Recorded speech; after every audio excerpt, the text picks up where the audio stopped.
Imagine buying a brand new car, only to find out it's mathematically obsolete in less than 2 years.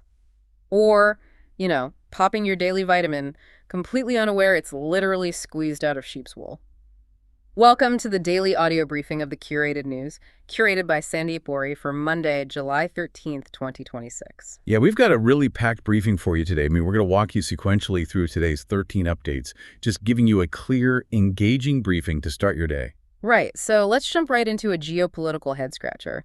The Deccan Herald is reporting a completely confusing situation in the Strait of Hormuz. Oh, yeah, that situation is wild right now. It really is. So Iran and the U.S. are making these totally contradictory claims about whether it's open or shut. Like, initially, Iran said it was open to everyone except U.S. ships, but the U.S. said it was closed. Right, and now it's flipped. The U.S. claims it's open, and Iran is insisting it's shut. Yeah. It's a total hall of mirrors out there. Wow, okay. Well, speaking of, controlling things, let's look at autos. You brought some Economic Times data from China. Yeah, this is about EV resale values, and it's pretty staggering.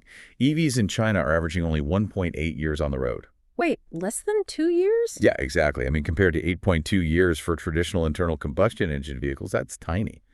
And they lose about 43% of their value in just 3 years. That is crazy. It feels exactly like the early smartphone era, just rapidly changing tech, basically hurting early adopters' wallets.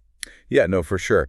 You really have to consider how fast the software is moving. Yeah. But while the auto market is dealing with that rapid depreciation, India's economy is just booming. Oh, absolutely. According to Mint, India's deep tech startups surged from 2,700 in 2022 to 4,200 in 2025. That is a massive jump for deep tech. Right, and the funding jumped too, hitting $1.47 billion.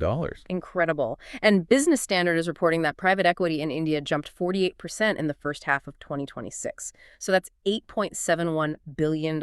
It's huge. Plus, Business Standard also notes that India now has 114 companies with a market cap of 1 trillion rupees or more. But the interesting part is, 10 companies entered that list, and 6 exited. Which really shows how dynamic the market is, right? Like, there's so much churn. Exactly. And for smaller players trying to scale up, Business Standard reports the government is actually linking the GEM and Tredes platforms to streamline invoice financing for MSMEs. Oh, that'll be a total lifesaver for small business cash flow. Okay, so shifting gears to health, there's a Deccan Herald story about FSSAI clearing a plant-based vitamin D3. And this is made from soy oil waste. That's fascinating. Yeah, I was so surprised because I had no idea standard D3 actually comes from sheep's wool lanolin, like literal grease from the wool. Right, yeah, which is obviously an issue if you're a vegetarian. Exactly. So this is a huge win for vegetarians everywhere. It really is. But on a much more solemn civic note, the Deccan Herald also reported a pretty tough metric for Bengaluru. Oh, right, the traffic report. Yeah. The city recorded 246 pedestrian deaths and 1,039 injuries in 2024. Oh, man, that is just terrible. Yeah, it's actually the second highest among million-plus cities. Really highlights the need for better pedestrian infrastructure. It definitely does. Well, moving to sports, Deccan Herald notes France's Mbappe is leading Argentina's Messi for the FIFA 2026 Golden Boot. And in tennis, Times of India reports Jannik Sinner defended his Wimbledon title. So he's joining absolute legends like Sampras, Federer, and Djokovic. That is such an elite club. Times of India also highlighted Yastika Bhatia as the first woman cricketer to score a Lord's Test century. Such a historic moment for the sport. And just to cap off the achievements, Times of India reports India had a clean sweep at the 56th International Physics Olympiad. 5 golds, right? Yep. 5 goals, tying for the top global spot.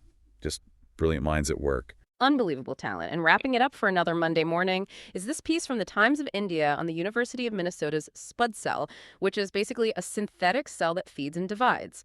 Sandeep notes it's tough to replicate your physical body and mind. He adds that human behavior may be tougher to understand, but quite easy to mimic. Have a fab day, folks. We'll see you tomorrow morning.